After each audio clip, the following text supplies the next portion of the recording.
Bonjour à tous et bienvenue dans ce nouvel épisode d'Objectif Client. Je m'appelle Jérôme Uturi et je suis le cofondateur de la société Anomia, le cabinet de conseil en stratégie qui permet aux avocats de prendre le pouvoir. Lors de nos activités de conseil et de formation, nous nous sommes rendus compte que ceux-ci gagneraient à mieux connaître leurs clients. C'est pour cela que nous avons créé Objectif Client, le podcast où nous interrogeons les clients des avocats pour qu'ils nous parlent de leurs conseils. Dans ce nouvel épisode, j'ai le plaisir de recevoir Laure Lavorel, présidente du Cercle Montesquieu, l'association des directeurs et directrices juridiques français. Laure est également directrice juridique internationale chez Broadcom, multinationale américaine pionnière dans le Silicon Valley, œuvrant dans les semi-conducteurs. Je laisse donc place à ma conversation avec Laure et vous souhaite une bonne écoute. Laure Lavorel, bonjour, bienvenue dans ce nouvel épisode d'Objectif Client.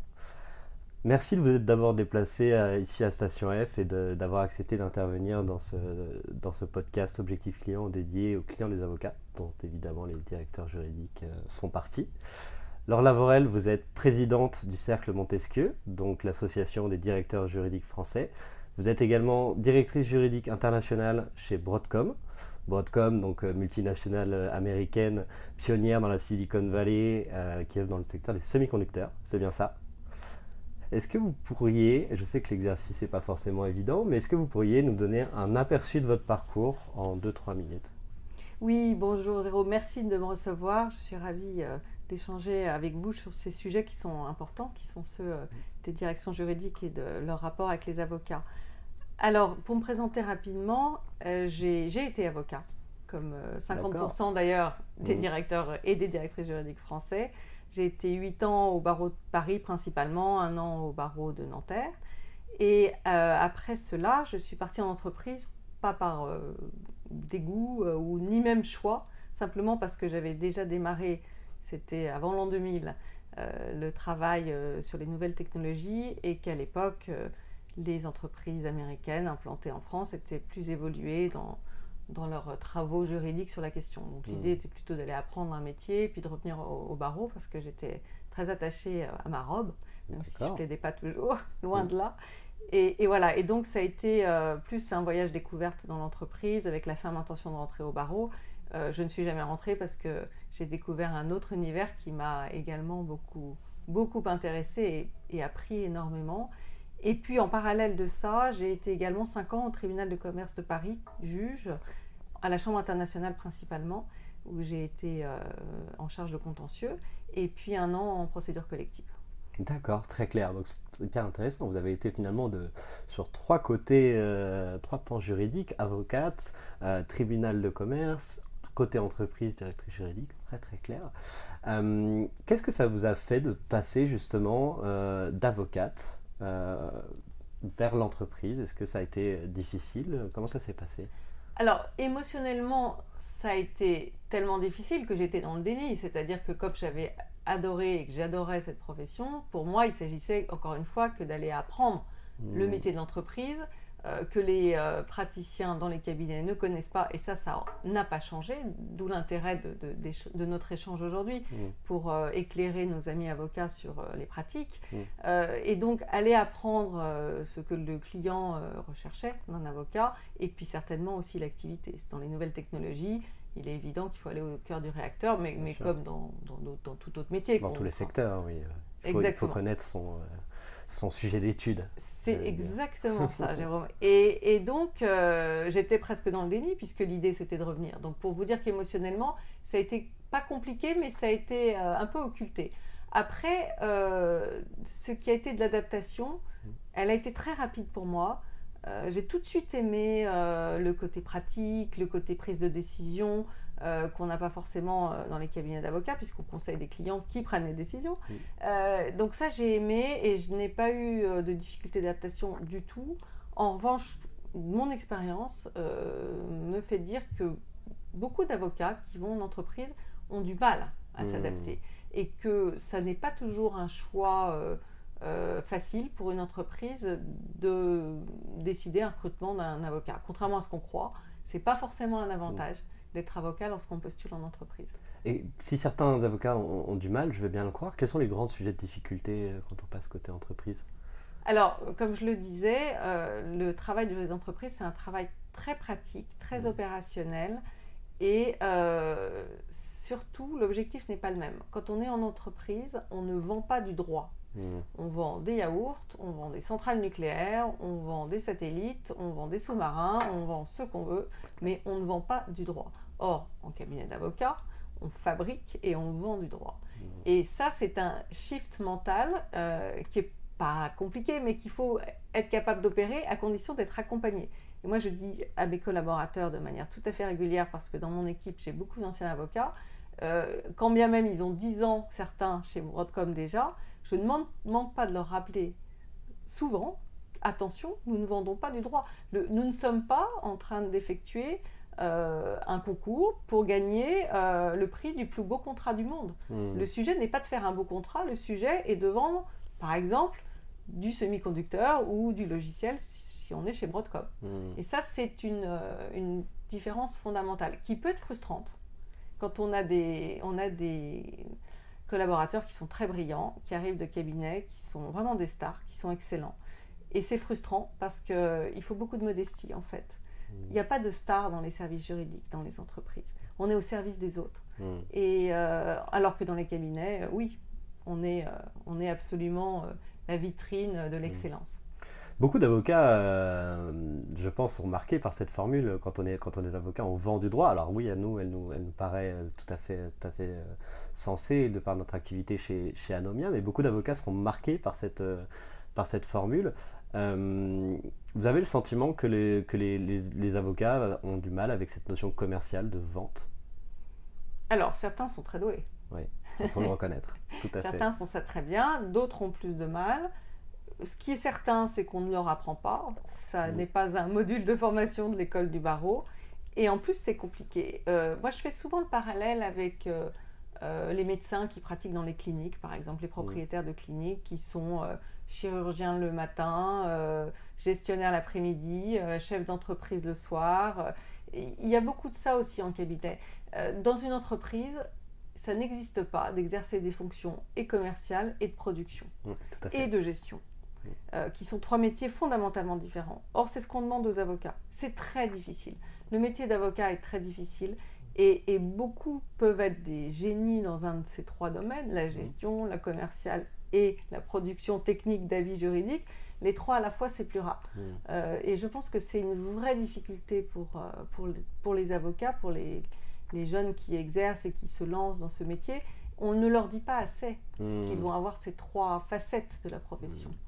Et vous pensez que nécessairement les avocats doivent tous avoir ces 3 facettes? Parce que nous, par exemple, on essaye de réfléchir, on n'a pas de réponse arrêtée sur la question, mais est-ce qu'on pourrait imaginer un modèle chez les cabinets d'avocats où effectivement vous auriez des avocats techniciens, producteurs, et des avocats qui évidemment connaissent le droit, connaissent la technique, mais qui ont des profils beaucoup plus justement commerciaux, de vendeurs, et ces 2 types d'avocats qui pourraient travailler de pair.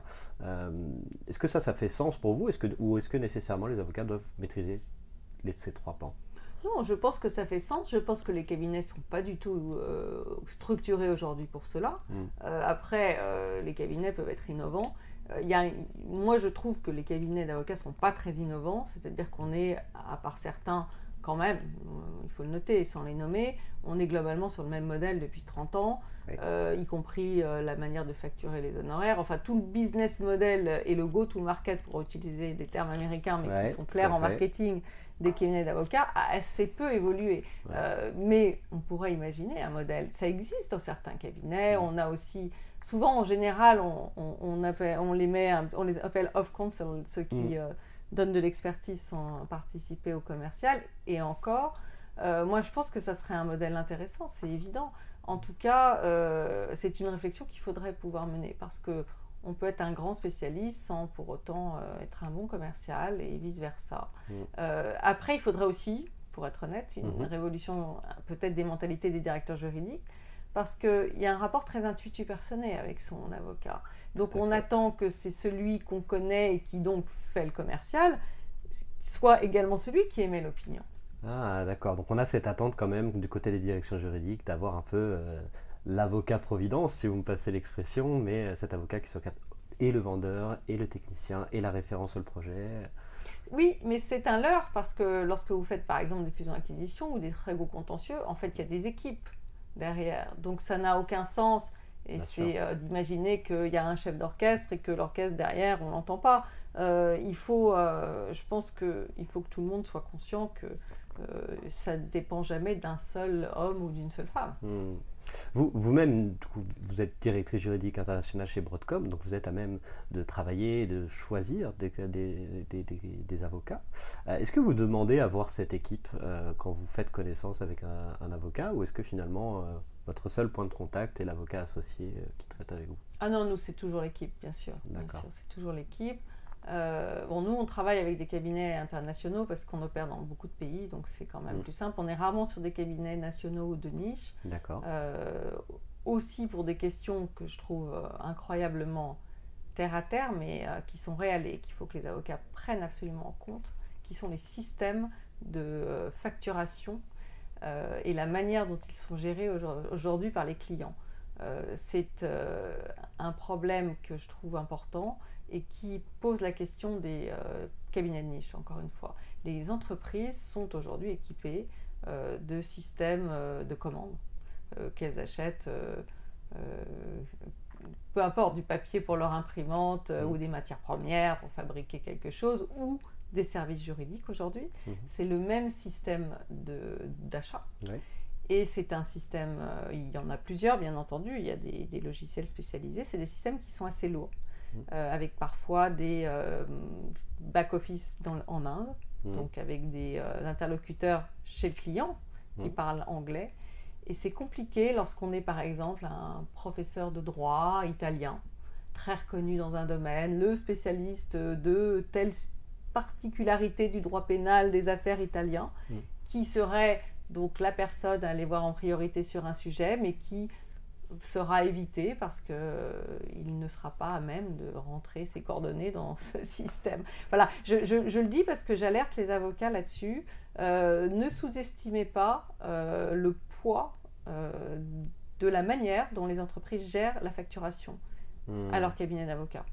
D'accord. En fait, ce que vous dites, c'est que finalement, les cabinets d'avocats qui ne sont pas internationaux ont du mal à gérer ces enjeux transfrontaliers qui peuvent recouper et l'usage de la langue et tout simplement la connaissance du fonctionnement d'une entreprise multinationale, c'est ça? Et c'est ça, et le process, tout simplement, parce que ça ne sert à rien de travailler si on n'est pas payé. Ouais.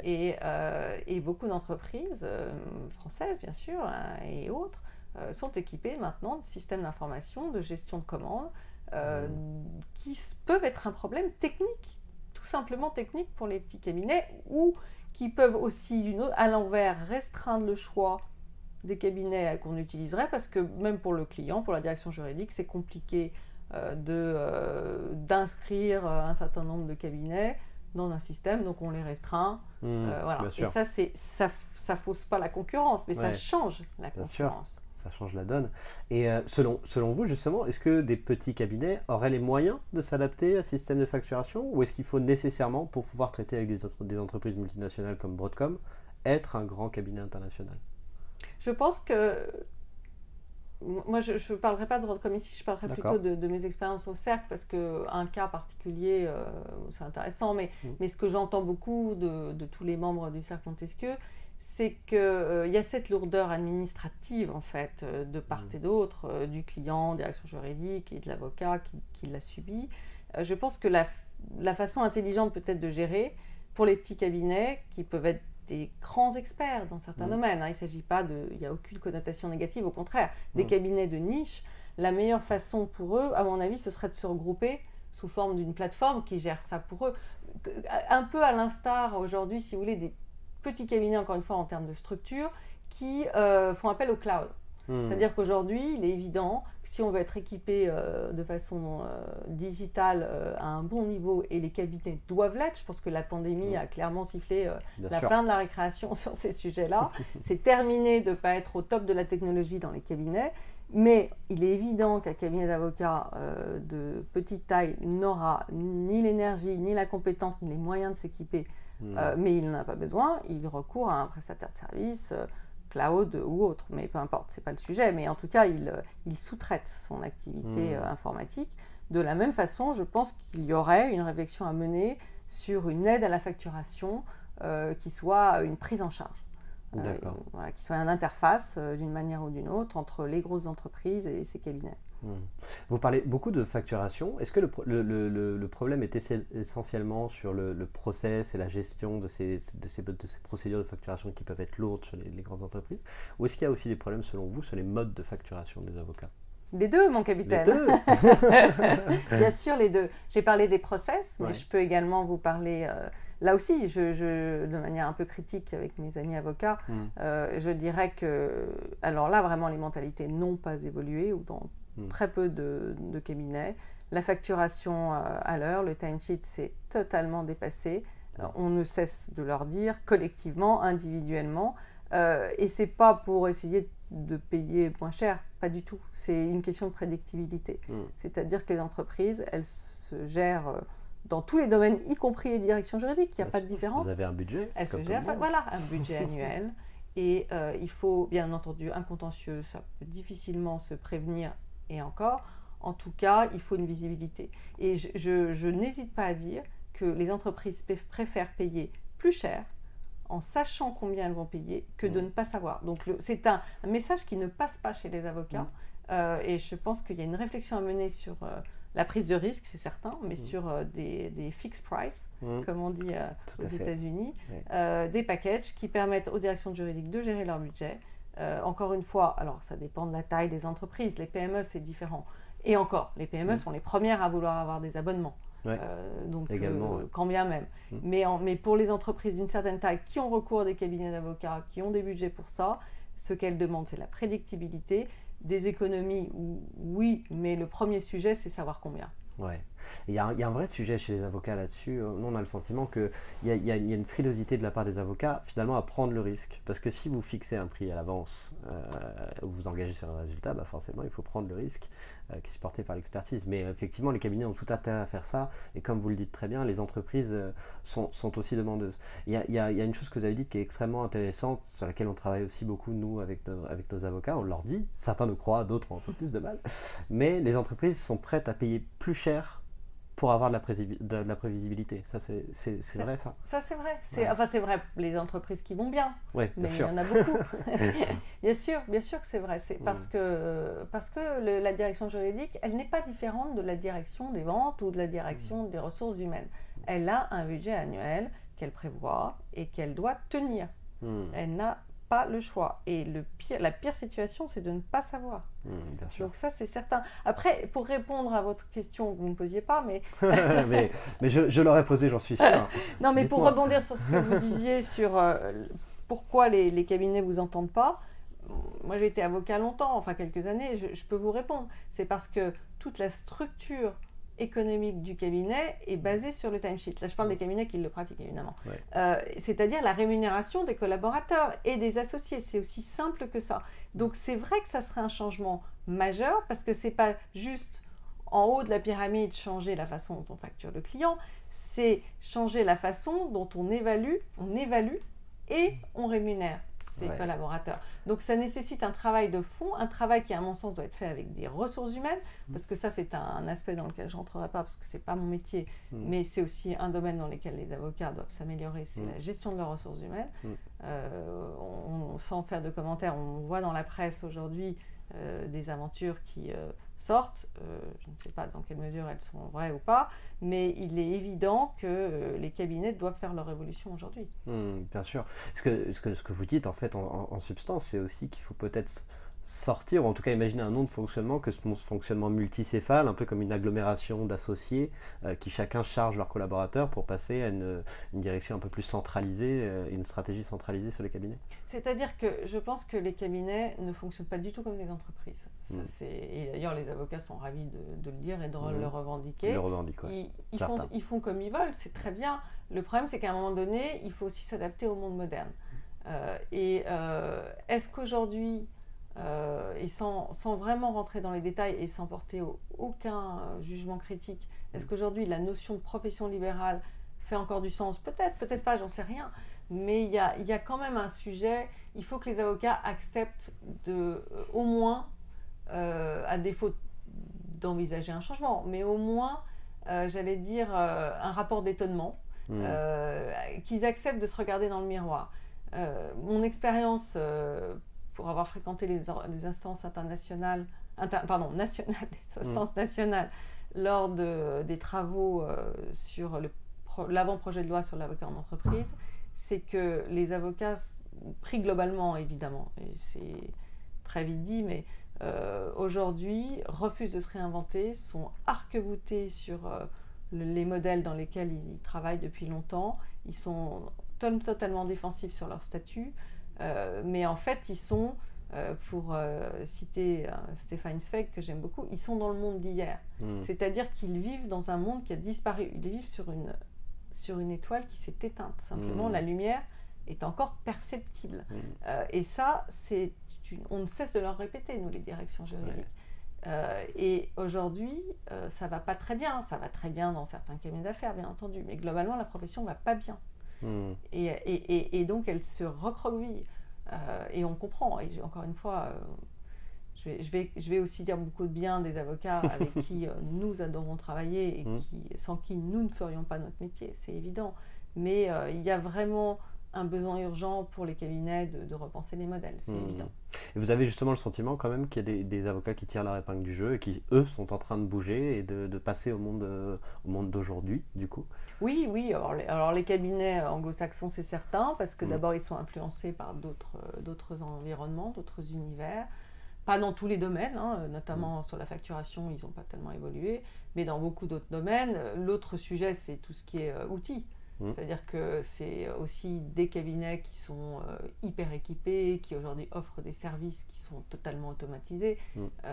Oui, il y a les cabinets vont très bien, les gros cabinets vont plutôt bien, et c'est ça qui est dommage, parce qu'il y a aussi tout ce mid-market de cabinets d'avocats avec des grands experts.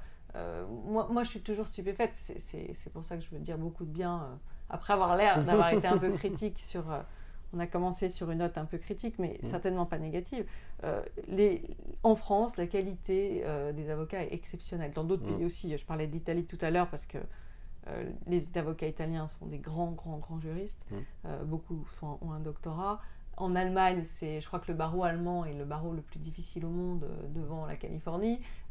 Pour être avocat en Allemagne, il faut être un génie.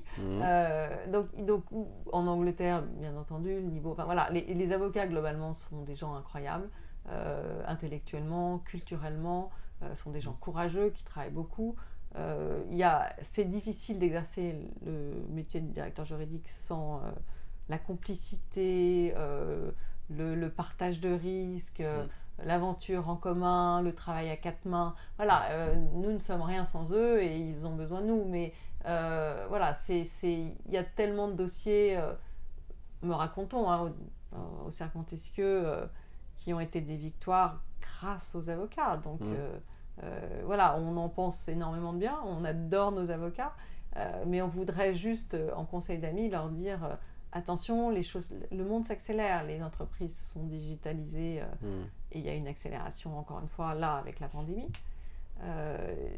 Continuer, garder le rythme parce que nous, en tout cas, on a accéléré au niveau des directions juridiques. Bien sûr. Vous discutez beaucoup le sujet des avocats est souvent à l'ordre du jour dans le Cercle Montesquieu? Alors, oui, enfin souvent à l'ordre du jour. On n'en discute jamais pour les critiquer ou se plaindre, c'est pas ça le sujet. On échange des noms. D'accord. Les choses sont très claires. Ça. Ah bah oui, beaucoup. Parce quand on est dans un domaine où on n'a pas l'habitude d'être. Je vais prendre un exemple comme ça, a priori, mais par exemple le contentieux, qui soit écologique, climatique, enfin ça c'est des nouveaux types de contentieux ou pré-contentieux qui sont très à la mode, ça émerge. Il y a des entreprises qui ont ces sujets-là depuis très longtemps parce que leur activité les a confrontés à ces sujets. Certaines industries, notamment dans l'énergie, mais pas seulement, dans l'agriculture également. D'autres découvrent ces sujets-là parce qu'on n'a jamais réalisé qu'ils pouvaient émettre des déchets. Par exemple, les entreprises, je pense aux entreprises de technologie. C'est nouveau de dire un data center, ça pollue. Les fameux data centers. Exactement. Donc, il y a des directeurs juridiques qui découvrent le sujet. Donc typiquement, c'est une matière dans laquelle on va volontiers demander à ses petits camarades qui ont plus d'expérience s'ils nous recommanderaient un cabinet. Il y a beaucoup de recommandations qui se font comme ça, de pair à pair. Et c'est d'ailleurs un des intérêts du cercle, c'est faire confiance à ses pairs pour Ouais. pour avoir un nom, et c'est pas juste un nom pour faire plaisir, c'est parce qu'ils ont expérimenté les services. Voilà. Bien sûr. C'est comme ça qu'on choisit un cabinet d'avocat. C'est toujours comme ça, en demandant un conseil à ses pairs, à d'autres directeurs, directrices juridiques. Non, c'est pas toujours comme ça. Il y a dans les entreprises, il y a des avocats, des cabinets historiques. Hmm. Et c'est très important d'avoir la mémoire parce que parfois il y a des turnovers dans les directions juridiques, alors que si le cabinet est le même, il a toute l'ancienneté de l'histoire et c'est important. Donc, quand on est nommé à une direction juridique, on ne démarre pas tabula rasa, on fait avec l'existant. Bien Donc sûr. on arrive, on a les cabinets qui on a travaillé avant, ceux qui sont en place, et puis éventuellement d'autres rencontres. Donc une espèce de triangle comme ça entre ceux qu'on n'a pas choisis mais qu'on découvre et avec qui c'est une bonne aventure, ceux qu'on a aimés et qu'on essaye de garder ou pas, et puis ceux qu'on va onboarder en urgence sur un sujet d'expertise particulière. Et quand on vous conseille un cabinet d'avocat, justement, qu'est-ce que vous faites ensuite? Vous l'appelez tout simplement, on vous regarde, Oui. vous vous renseignez sur ce qu'il fait En général, si on me le conseille, je suis déjà renseignée, donc oui, on prend contact assez vite. D'accord. Mais je vais vous dire, après, l'autre question, c'est l'intuitu personnel. C'est-à-dire, est-ce qu'on choisit un cabinet pour son plateau technique, le nombre de collaborateurs, la capacité d'être sur toutes les expertises versus sur aucune, donc boutique versus large équipe. Enfin, il y a toutes ces composantes-là qui interviennent et qui donc dépendent du type d'opération qu'on veut faire, du cas, Bien sûr. etc. L'intuitu personnel, vraiment, moi je l'ai vu, j'allais dire, plus comme avocat d'ailleurs que comme directeur juridique, c'est en droit pénal des affaires. Parce que là, tout d'un coup, le dirigeant, il risque sa peau. Enfin, il risque sa peau. La peine de mort a été abolie en 1980, comme vous le savez. Mais enfin, il risque gros, et donc tout d'un coup, il rigole plus du tout. Et il a besoin d'un confort affectif, j'allais dire, en tout cas émotionnel, c'est sûr. Bien sûr. Affectif au sens affectio societatis. Et c'est là où, à mon avis, le choix intuitif personnel est le plus fort. Je l'ai vu en tout cas comme jeune avocat, c'est vraiment là où tout d'un coup il faut se sentir bien. Comme dans un divorce d'ailleurs, où le choix est en général fait avec quelqu'un avec qui on est en confiance. Et un médecin, c'est la même chose. Parce qu'on touche à une forme d'intimité. Ouais, bien sûr, évidemment. Et ça s'apprend, ça? Ou c'est forcément inné? De donner envie de faire confiance, de donner envie de faire... Ouais. Je pense qu'il y a des gens très doués. Ça s'appelle l'intelligence émotionnelle. Moi, je me souviens quand j'étais jeune collaboratrice, je travaillais avec quelqu'un qui s'appelle Isabelle Mathissen, qui était une grande avocate en droit d'auteur. Et elle me disait, quand les clients arrivent dans la salle d'attente, il faut qu'à l'instant où on leur serre la main, ils ont l'impression que leur problème passe de eux à vous, et que même si vous n'avez rien fait, tout d'un coup, toute la difficulté est sur vos épaules. Ils sont déjà soulagés par la prise en charge. Et c'est la même chose moi je fais beaucoup de comparaisons avec la médecine, mais c'est la même chose lorsqu'on va voir un médecin. On n'est pas guéri à l'instant, on n'a même pas forcément le diagnostic, mais on est sûr qu'on va être dans de bonnes mains. Et c'est on va être dans de bonnes mains qui est important. Alors c'est vrai aussi quand on a du contentieux en droit des affaires, pas du tout pénal, parce que c'est important de penser qu'on va être accompagné. Il y a beaucoup de dossiers qui sont quand même des guerres un peu, donc on part à la guerre ensemble. Qu'on soit d'ailleurs en défense ou en demande, peu importe. C'est drôle que vous fassiez le parallèle avec les médecins, parce que nous on le fait aussi beaucoup, notamment sur pour expliquer un petit peu cette première phase de prise de connaissance, aussi de vente, parce que c'est aussi un début de vente. Et on dit aux avocats, vous devez être un médecin, parce que vous n'allez pas chez le médecin en disant je veux faire un scanner, ne serait-ce que ça. Ou alors le médecin va tout de suite vous asseoir, vous dire oulala, alors on va regarder où est-ce que vous avez mal, vous inquiétez pas, faites-moi confiance, et comme vous dites, le problème se transfère et le médecin prend les choses en main. Est-ce que vous avez le sentiment que la majorité des avocats sont capables de faire ça, de remettre en question un peu leur interlocuteur pour asseoir un peu une expertise et aussi mettre par extension le client en confiance? Moi je crois, en tout cas ceux avec qui j'ai travaillé à titre personnel, oui tous, c'est la phase du diagnostic en fait, si on veut continuer le parallèle. Tout à fait. Et les avocats sont très bons pour poser les bonnes questions. Moi je crois que oui, ils font ça très bien, et c'est au-delà de mettre en confiance, c'est déjà eux pas rater quelque chose, parce que En médecine, on va voir, je ne sais pas moi, un neurologue parce qu'on a mal à la tête, mais en fait, un problème gastrique, j'en sais rien. Donc, je continuerai à faire le parallèle avec autre chose. Et là, pour le coup, je suis un peu à contre-courant. C'est que je pense que, comme en médecine, les avocats doivent avoir une solide base de généraliste. Parce que quand on est trop expert, on fait des bêtises. Et là encore, en prenant des exemples tirés du droit pénal, si on n'a jamais fait de droit pénal, il est possible qu'on passe à côté d'un sujet droit pénal sur une expertise en, je ne sais pas, concurrence, mais nouvelles technologies, sur la cybercriminalité par exemple. Et donc, je ne suis pas en train de dire qu'il faut de nouveau des cabinets généralistes parce que ça devient difficile pour eux de vivre et qu'au contraire, il faut que les avocats se spécialisent, mais avec cette base de généralistes.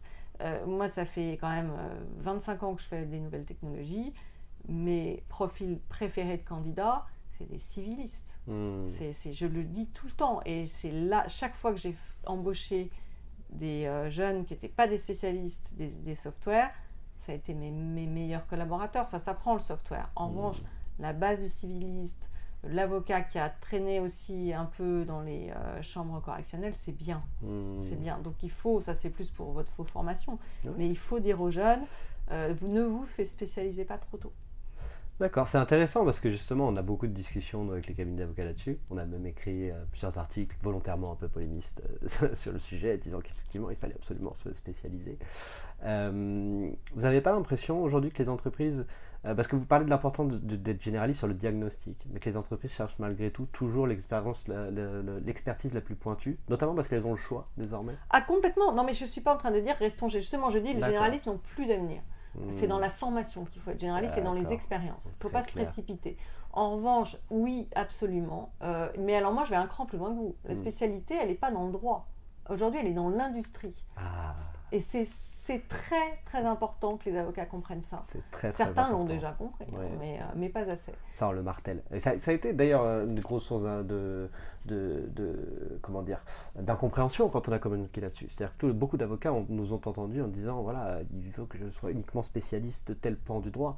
La réalité pour nous, c'est surtout être spécialiste de ses clients. C'est beaucoup plus facile d'être le bon avocat pour un type de client défini que pour tous les clients possibles et imaginables. Non, mais on s'en était pas parlé avant, mais on est complètement d'accord. Donc ça veut dire qu'au moins il y a au moins deux esprits qui vont dans le même sens, c'est déjà bon signe. Non, moi c'est vraiment. Alors ça, c'est tiré de pas ma pratique, mais 2 ans de présidence au Cercle Montesquieu, 8 ou 9 ans en tant qu'administrateur. Donc de tous ces amis, ces membres du cercle avec qui j'échange quotidiennement maintenant que je suis président, tous ont la même approche pratiquement. Aujourd'hui, pourquoi D'abord parce que tout est devenu compliqué, ça c'est certain, dans les industries, dans les business, mais également parce que, ça a échappé à personne, on a aujourd'hui un droit réglementaire qui devient de plus en plus important. Et le droit réglementaire, il est par activité. Et donc les activités, certaines sont réglementées. Je pense à l'industrie, je pense à la pharmacie, je pense, je disais à l'industrie, pardon, à l'énergie, je pense à la pharmacie, mais on a 1000 autres exemples, les jeux, par exemple. Donc toutes ces normes qui imposent à une industrie particulière un droit particulier finalement, elles décident de la spécialisation par industrie, pas le choix. Donc aujourd'hui, je vous mettrai au défi de trouver une entreprise, par exemple dans la pharmacie, travailler avec un avocat qui n'a jamais eu de client dans la pharmacie. Je ne crois pas que ça soit possible. Donc ça, c'est le législateur quelque part qui l'a imposé, sans le vouloir.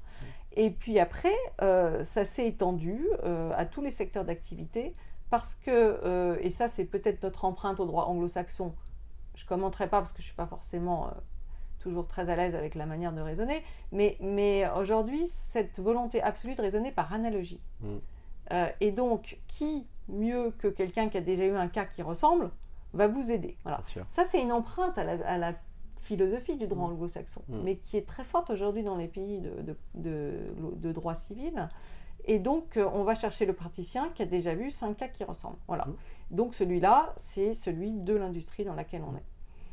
Très, très très clair. Non, mais on est tout à fait d'accord sur ce constat-là. J'aimerais revenir sur un point, parce que là, finalement, on est très dans le résultat, dans le produit fini, sur le choix du client. Vous qui avez été avocate, qui êtes désormais du côté des directions juridiques, vous avez parlé du développement des collaborateurs, par des jeunes avocats, en disant ne vous spécialisez pas trop tôt, etc. On a beaucoup, nous, de jeunes avocats qui nous écoutent aussi, voire d'élèves avocats. Quel parcours est-ce que vous conseilleriez à un jeune avocat qui voudrait pouvoir être l'avocat de grandes sociétés comme Broadcom aujourd'hui? Par quelles étapes, selon vous, est-ce qu'il faut qu'il passe? Est-ce que vous avez une vision là-dessus? Oui, moi j'ai une vision très claire. Je ne veux pas donner de conseils parce qu'il n'y a pas un modèle, surtout pas. Et puis que la vie est faite d'impromptus, d'imprévus, et que c'est toujours là que sont les opportunités les plus extraordinaires. C'est quand une porte se ferme que trois autres sont possibles. Donc réjouissez-vous des portes qui se ferment. Ça, c'est toute ma vie et toute la vie de ceux avec qui je travaille. Donc au-delà de ça, c'est une très bonne transition avec le sujet d'avant, parce que puisqu'on a dit que les profils chers recherchés par les directions juridiques sont les spécialistes des industries, il est, à mon avis, aujourd'hui indispensable. C'est plus un nice to have, comme disent les Américains, c'est un must have. Il est obligatoire pour les jeunes avocats qui veulent faire des carrières brillantes d'aller passer du temps en entreprise. Et je prêche pas pour ma paroisse parce qu'on n'a pas besoin forcément d'eux, mais eux ont besoin de nous, c'est forcé, on est ravis de les accueillir, etc. Mais on a des collaborateurs qui ne sont pas avocats et c'est très bien. Simplement, on ne peut pas, c'est impossible de connaître une industrie sans y avoir été. C'est impossible. Pour les raisons que j'expliquais en début de podcast.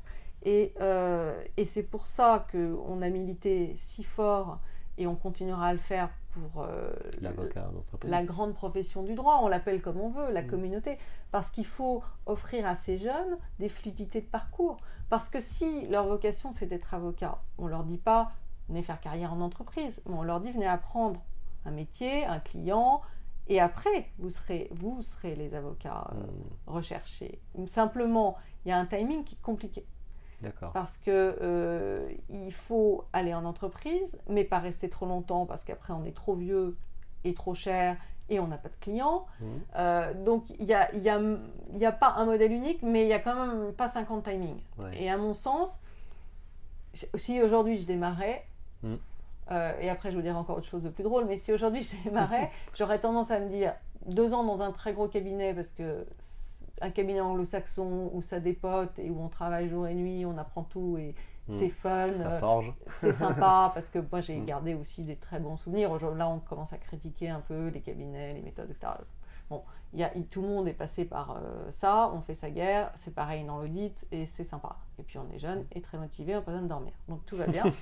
Et ça sert par la suite parce que même à plus de 50 ans de directeur juridique, on ne dort pas toujours la nuit non plus. Donc il vaut mieux l'apprendre jeune. Et donc faire ça, partir peut-être en entreprise pas trop tard et revenir pas trop tard au barreau pour être encore dans la capacité de développer sa clientèle, de rentrer au bon moment. Rentrer à 40 ans en cabinet d'avocat, c'est pas impossible, hein. C'est plus compliqué.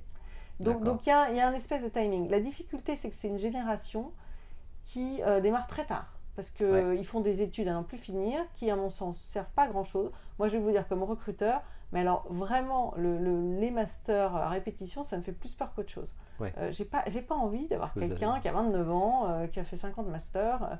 Je préfère une expérience double, soit en école de commerce, soit un LLM à l'étranger. Ça, quand je dis LLM, c'est pas forcément le bon terme parce que pas forcément chez les anglo-saxons. C'est vrai que l'anglais étant important, c'est mieux. Mais voilà, moi, le parcours idéal pour quelqu'un que je vais recruter, c'est ça. Mais 2 masters en France, mais ça ne sert à rien, franchement, à rien du tout.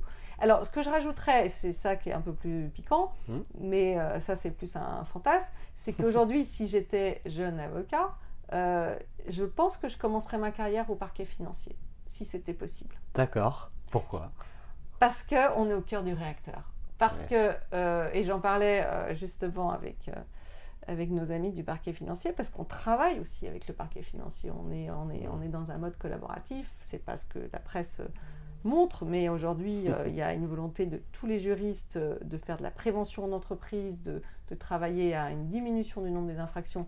Et donc, nous sommes absolument ravis de créer des liens et dans un mode de collaboration pour que les entreprises soient dans une meilleure santé de prévention des risques, y compris les risques liées au droit pénal. Et je pense que c'est une expérience extraordinaire, le parquet financier.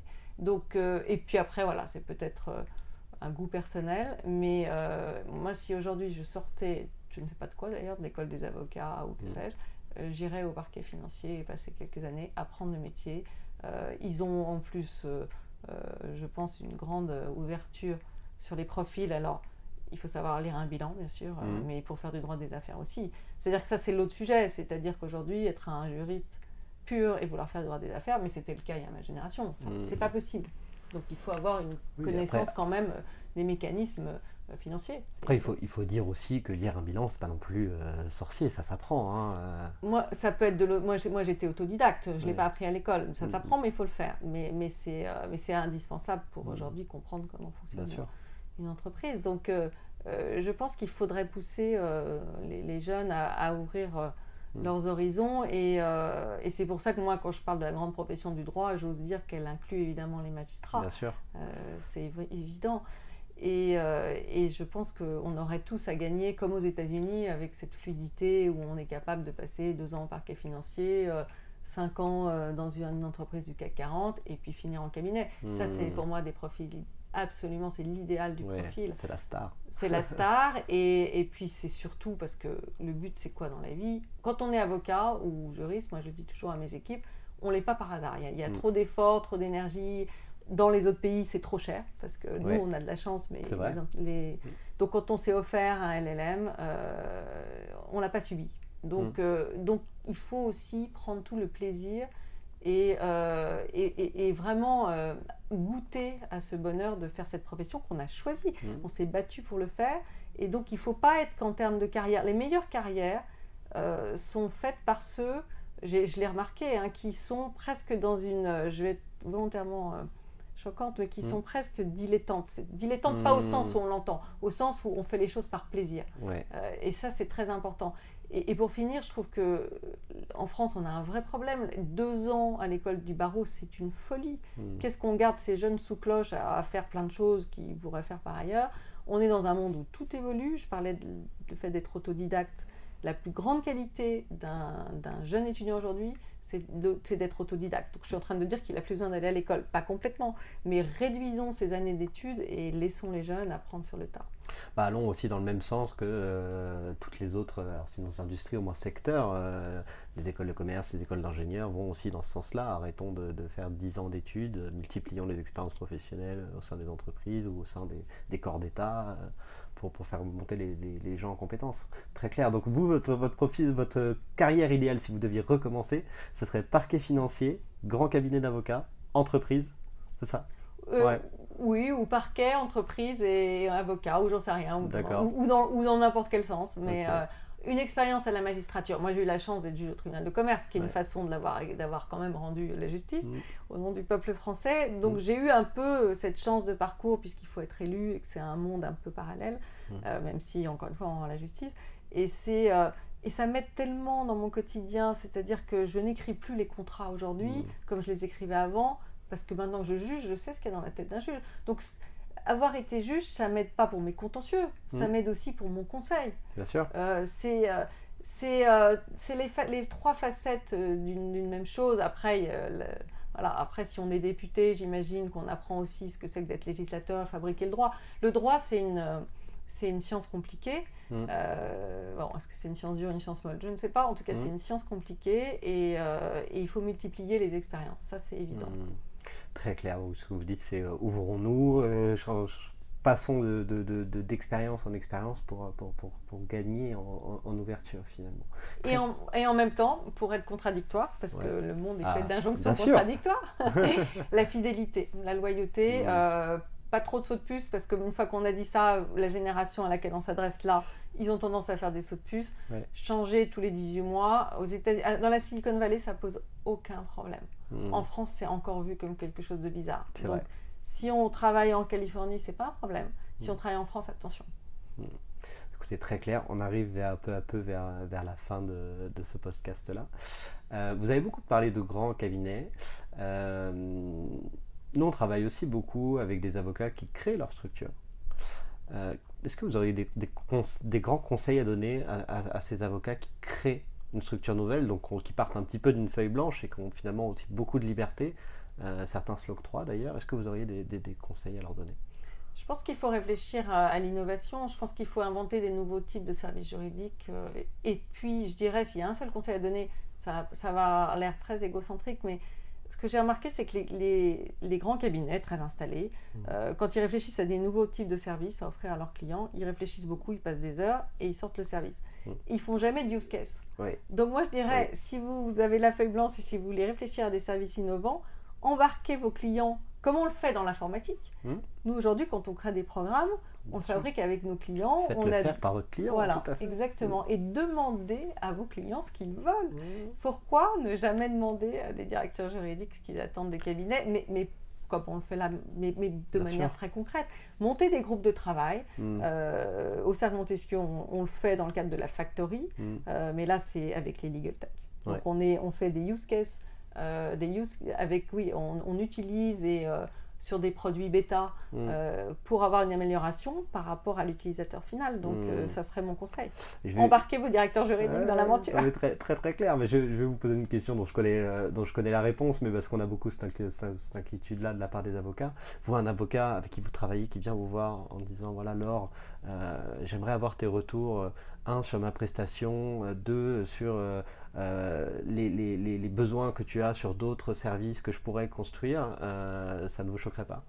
Non, mais ça n'arrive quasiment jamais. Ouais, c'est le problème. Et beaucoup d'avocats ont peur d'aller vers leurs clients, et finalement, c'est le message qu'on martèle. Parlez à vos clients, parlez à vos clients. Et vous avez bien raison. Bon, très très clair. Écoutez, Laure Lavorel, je vais vous laisser le mot de la fin, si vous le voulez. Est-ce que vous avez un mot pour nos amis avocats ou pour nos amis aussi, directeurs, directrices juridiques? Moi, je pense que j'ai pas un mot spécialement pour eux, j'ai un mot pour toute la communauté parce que, comme je le disais, on est une grande communauté de professionnels. 50% de nos membres ont été avocats.